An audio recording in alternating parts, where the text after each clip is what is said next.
ওসমান হাদিকে গুলি করে সিলেটগামী ট্রেনে করে পালিয়ে যায় ফয়সাল ও ডাবলু। আর্টিফিশিয়াল ইন্টেলিজেন্স বা এআই এর মাধ্যমে এমন প্রমাণ পেয়েছে আইনশৃঙ্খলা বাহিনী। ৭১ টিভিকে তথ্য নিশ্চিত করেছেন পুলিশকে সহায়তাকারী প্রযুক্তি বিশেষজ্ঞরা। আর শুটারের শেষ অবস্থান মতিঝিলের শাপলা চত্বর ছিল বলেও জানিয়েছে তারা। সুমন তানভীরের প্রতিবেদন। ইনকলাব মঞ্চের মুখপাত্র শরীফ ওসমান হাদিকে গুলি করে সিলেটগামী ট্রেনে চেপে পালিয়ে যায় শুটাররা। এমন ভিডিও সামাজিক যোগাযোগ মাধ্যমে ব্যাপক আলোচনার জন্ম দেয়। এর সত্যতা নিয়েও পক্ষ বিপক্ষ দেয় নানা মতামত। প্রশ্ন ওঠে আইন শৃঙ্খলা রক্ষাকারী বাহিনীর সক্ষমতা নিয়েও। এ ঘটনা শুরু থেকেই অভিযুক্তদের শনাক্ত করতে তথ্য প্রযুক্তি বিশেষজ্ঞদের সহযোগিতা নিচ্ছে আইন শৃঙ্খলা বাহিনী। তারা বলছেন, আর্টিফিশিয়াল ইন্টেলিজেন্স ব্যবহারের মাধ্যমে হামলাকারী ও এ কাজে ব্যবহৃত মোটরসাইকেলটি শনাক্ত করা হয়। ট্রেনের ভিডিওটি সত্য বলেও নিশ্চিত হয়েছেন তারা। এআই দিয়ে ট্রেন কোথায় যাচ্ছিল এটা জানতে পারিনি, তবে যিনি এই ভিডিওটা আপলোড করেছেন তার সাথে আমরা অ্যানোনিমাসলি কমিউনিকেট করে জানতে পেরেছি এটা সিলেট বহির্গামী ছিল ট্রেনটি, এবং উনি নিরাপত্তার খাতিরে ওনার পরিচয়টা দিচ্ছিলেন না। বাট ভিডিওটা অরিজিনাল।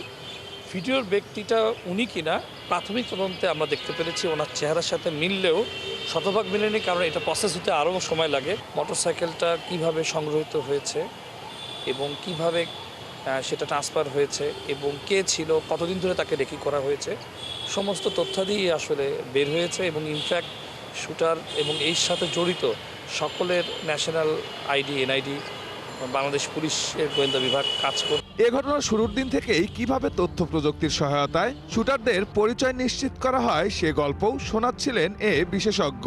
আর কেউ কেউ আগেই ধারণা করে এসব তথ্য ছড়িয়ে দেওয়ায় শুটারদের গ্রেপ্তার কঠিন হয়ে যাচ্ছে বলে মনে করেন তিনি।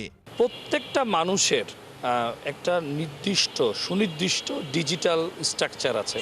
সেটা হাতের থাম হতে পারে, নাকের বিন্দুকণা হতে পারে। আমরা যেটা করেছি, ওনার যে ডেমো ভিডিও আছে সেই ডেমো ভিডিওর সাথে মোমেন্টাম ভেক্টর যে ডায়াগ্রাম, সেই ভেক্টর ডায়াগ্রামের সাথে তার পায়ের শু এবং হাতের ঘড়ি এবং একটা ট্যাটো সম্বলিত কিছু ইমপ্রেশন পাওয়া গিয়েছে। এবং অপরাধীদের 2 বছরের যে চলাফেরা, মুভমেন্ট কার্ভ, সব কিছু আলোচনা সাপেক্ষেই সনদভাবে প্রমাণিত হচ্ছে যে আসলে কারা, কোন ব্যক্তিটা আসলে ঘটিয়েছে। গুলি করার 5 মিনিট আগে শুটাররা নিজেদের সব নম্বর বন্ধ করে দেয়। এর 1 ঘন্টার মধ্যে একবার ফোন চালু করে তারা। এ সময় তাদের অবস্থান রাজধানীর মতিঝিলের শাপলা চত্বর ছিল বলেও নিশ্চিত হয়েছে এই বিশেষজ্ঞ। সুমন তানভীর, ৭১, ঢাকা।